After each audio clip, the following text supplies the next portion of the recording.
ओम तेजस्विनावधीतमस्तु।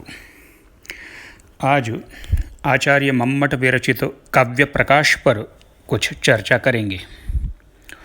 काव्य प्रकाश संस्कृत में काव्यशास्त्र से संबंधित ग्रंथ है। आपने अनेक शास्त्रों के नाम सुने होंगे, जैसे कि दर्शन शास्त्र, व्याकरण शास्त्र, धर्मशास्त्र, नीतिशास्त्र, कामशास्त्र, अर्थशास्त्र, ज्योतिष शास्त्र। इसी प्रकार काव्यशास्त्र यह भी शास्त्र का एक प्रकार है। काव्यशास्त्र वह शास्त्र है जो काव्यों के लिए मानदंड निर्धारित करता है। यानी काव्यशास्त्र वह है जो बताता है कि काव्य को कैसा होना चाहिए, काव्य का लक्षण क्या है, स्वरूप क्या है, काव्य किसे कहते हैं, काव्य के गुण क्या होते हैं, काव्य के दोष क्या होते हैं, काव्य की शोभा कैसे बढ़ सकती है, काव्य के प्रकार कितने हैं, उत्तम काव्य कौन सा होता है और अधम काव्य कौन सा होता है, इत्यादि सब विषयों की चर्चा काव्यशास्त्र में होती है। काव्य के गुण दोष का विवेचन करने वाला और काव्य के विषय में मान बिंदुओं का निर्धारण करने वाला यह शास्त्र जो काव्यशास्त्र है, इसी काव्यशास्त्र के लिए कुछ और संज्ञाओं का प्रयोग भी मिलता है। काव्यशास्त्र को साहित्य शास्त्र भी कहा जाता है। काव्यशास्त्र के लिए अलंकार शास्त्र शब्द का प्रयोग भी किया जाता है और अंग्रेजी में काव्यशास्त्र को पोइटिक्स कहते हैं। तो काव्यशास्त्र का ही ग्रंथ आचार्य मम्मट का काव्य प्रकाश है। काव्यशास्त्र की जो परंपरा अग्निपुराण या कहें कि भरत मुनि के नाट्यशास्त्र से प्रारंभ होकर के भामह के काव्यालंकार से होते हुए रुद्रट, उद्भट, दंडी इत्यादि से होते हुए और पंडितराज जगन्नाथ के रस गंगाधर तक जो चली आ रही है, और पंडितराज जगन्नाथ के पश्चात भी आधुनिक काल में भी काव्यशास्त्र के ग्रंथ लिखे गए हैं। उसी परंपरा में काव्य प्रकाश यह आचार्य मम्मट का एक ग्रंथ है।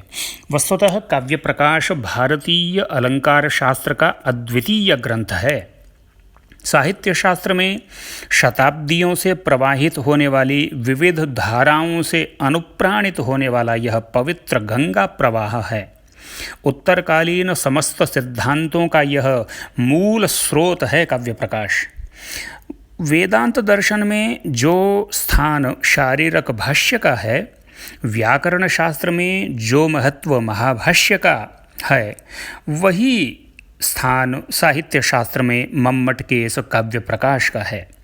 इसी कारण से काव्य प्रकाश साहित्य शास्त्र का आकर ग्रंथ माना जाता है।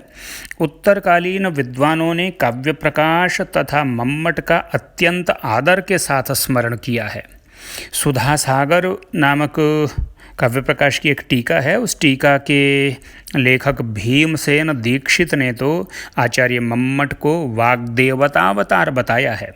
वाग्देवता यह अवतार है, यानी सरस्वती का अवतार। यह प्रसिद्ध है कि मम्मट ने परिकर अलंकार तक ही काव्य प्रकाश की रचना की थी। उसके पश्चात आगे का जो ग्रंथ है वह अलकसूर या अल्लट सूर्य ने पूर्ण किया था। काव्य प्रकाश जो ग्रंथ है उसे 3 अंशों में हम देख सकते हैं। 3 अंश उसके हैं। एक उसका कारिका भाग, एक उसका वृत्ति भाग और एक उदाहरण भाग। ये तीनों साथ साथ चलते हैं। कारिका नाम से आप परिचित ही हैं। कारिका का अर्थ है कि जिसे हम अन्यत्र पद्य कहते हैं, श्लोक कहते हैं, वो पद्य को ही व्याकरण में या दर्शन में या शास्त्र में कारिका नाम से व्यवहृत करते हैं। तो मम्मट ने काव्य प्रकाश में कारिकाएँ लिखी हैं। 142 कारिकाएँ कुल इनकी हैं और इन कारिकाओं का 212 सूत्रों में विभाजन किया गया है। काव्य प्रकाश की अनेक टीकाओं में भी इन्हें सूत्र नाम से ही इनका व्यवहार किया गया है। इन सूत्रों पर फिर गद्य में वृत्ति लिखी गई है मम्मट के द्वारा और लगभग 600 पद्य उदाहरण रूप में प्रस्तुत किए गए हैं।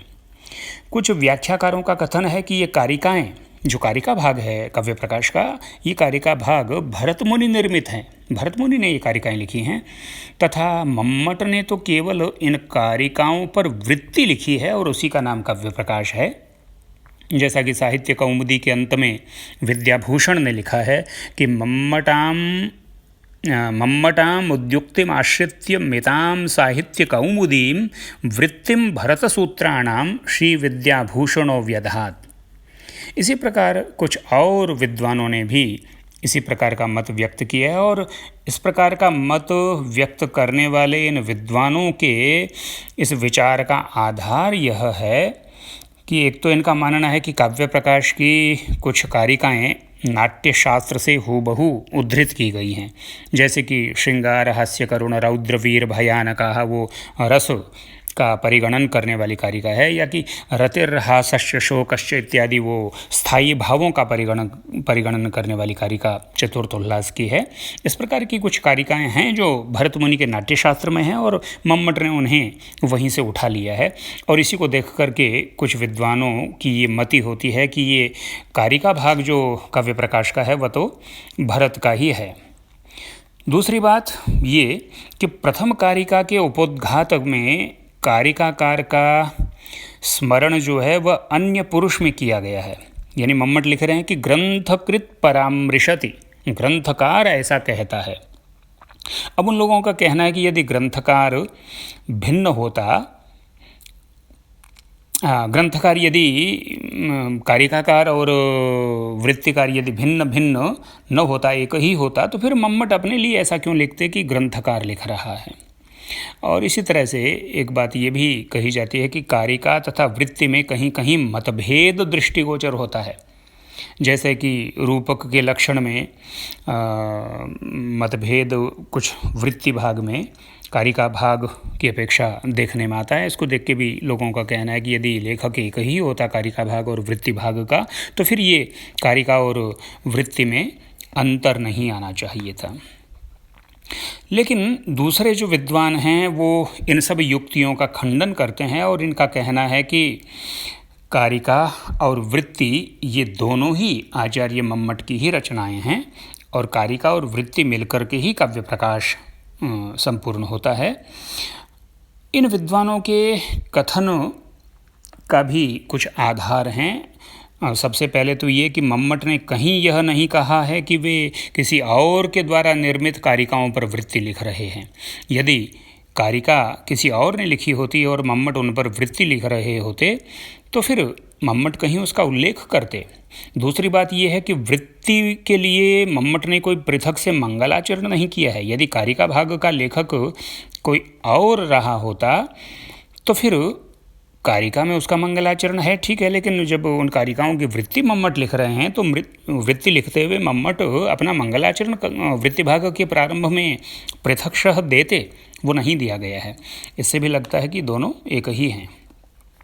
इसी तरह से कारणान्यथ कार्याणि इत्यादि कारिका जो चतुर्थोल्लास में आई है उसके अर्थ की पुष्टि के लिए मम्मट लिख रहे हैं कि उक्तम ही भरतेन विभावानुभाव्य व्यभिचारी संयोगाद रस निष्पत्ति इत्यादि। अब यहाँ यदि कारिका भाग का लेखक कोई और होता और वृत्ति भाग का लेखक मम्मट होता तो क्या भरत की उक्ति को प्रमाणित करने के लिए मम्मट स्वयं भरत का ही उल्लेख करते हुए ये कहते कि उक्तम ही भरतेन। इसी तरह से सांगमेतन निरंगम तो शुद्धम माला तो पूर्ववत, इस प्रकार की एक कारिका आप पढ़ेंगे। उस कारिका में भी पूर्ववत शब्द के द्वारा मालोपमा का निर्देश किया गया है। मालोपमा अलंकार तो वृत्ति में निरूपित किया गया है, कारिका भाग में तो वह नहीं है। इससे भी स्पष्ट है कि कारिका तथा वृत्ति एक ही आचार्य की कृति हैं। अन्य प्रमाणों से भी इसी मत की पुष्टि होती है, जैसे कि काव्य प्रकाश के प्राचीन कई सारे टीकाकारों ने ये माना है कि ग्रंथकृत मम्मट ही हैं, यानी मम्मट ने ही काव्य प्रकाश नामक ग्रंथ की रचना की है जिसमें कि कारिका और वृत्ति सब है। आचार्य हेमचंद्र ने भी अपने काव्यानुशासन में कारिकाकार के रूप में मम्मट का ही स्मरण किया है।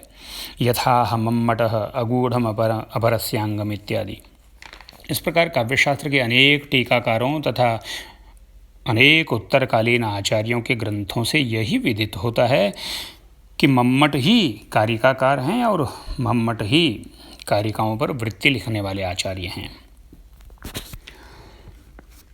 काव्य प्रकाश ग्रंथ के विभाजन की बात करें तो पूरा ग्रंथ 10 उल्लासों में विभक्त है। आपने साहित्य दर्पण पढ़ा है आचार्य विश्वनाथ का। विश्वनाथ के साहित्य दर्पण का विभाजन परिच्छेदों में है, प्रथम परिच्छेद, द्वितीय परिच्छेद इत्यादि। काव्य प्रकाश का जो विभाजन है, जो चैप्टराइजेशन है, वो उल्लासों में है। इसे प्रथम उल्लास, द्वितीय उल्लास इत्यादि करके 10 उल्लास तक ही जाता है। विषय वस्तु की दृष्टि से देखें तो प्रथम उल्लास में काव्य प्रयोजन, काव्य हेतु, काव्य लक्षण तथा काव्य भेद यानी काव्य के प्रकार, उत्तम, मध्यम, अधम आदि, इनका निरूपण है। द्वितीय उल्लास में वाचक, लाक्षणिक तथा व्यंजक शब्दों का और वाच्य, लक्ष्य, व्यंग्य इन अर्थों का और अभिधा, लक्षणा, व्यंजना इन शब्द व्यापारों का निरूपण किया गया है। तृतीय उल्लास में वाच्यादि अर्थ किस प्रकार व्यंजक हो सकते हैं, यह निरूपित किया गया है। चतुर्थ उल्लास में ध्वनि काव्य या कि उत्तम काव्य के 2 भेद, अविवक्षित वाच्य तथा विवक्षितान्य परवाच्य, और फिर उनके प्रभेदों का निरूपण करते हुए रस सिद्धांत का विशद विवेचन मिलता है। पंचम उल्लास में गुणीभूत व्यंग्य काव्य या कि मध्यम काव्य का वर्णन करते हुए व्यंजना की स्थापना की गई है। षष्ठ उल्लास में तो केवल चित्र काव्य या अधम काव्य का निरूपण है। सप्तम उल्लास में काव्य दोषों का विवेचन किया गया है और अष्टम उल्लास में गुण तथा अलंकारों का स्वरूप और उनका भेद निरूपित करके माधुर्य, ओज तथा प्रसाद इन 3 गुणों का निर्णय किया गया है। नवम उल्लास में, नवम और दशम दोनों उल्लास जो हैं वो अलंकार को समर्पित हैं। नवम उल्लास में शब्दालंकारों का और दशम उल्लास में अर्थालंकारों का निरूपण किया गया है। इस प्रकार काव्य प्रकाश में साहित्य शास्त्र के प्रायः समस्त विषयों का विशद विवेचन किया गया है। केवल नाट्य विषय पर ही विचार किया गया हो ऐसा नहीं है।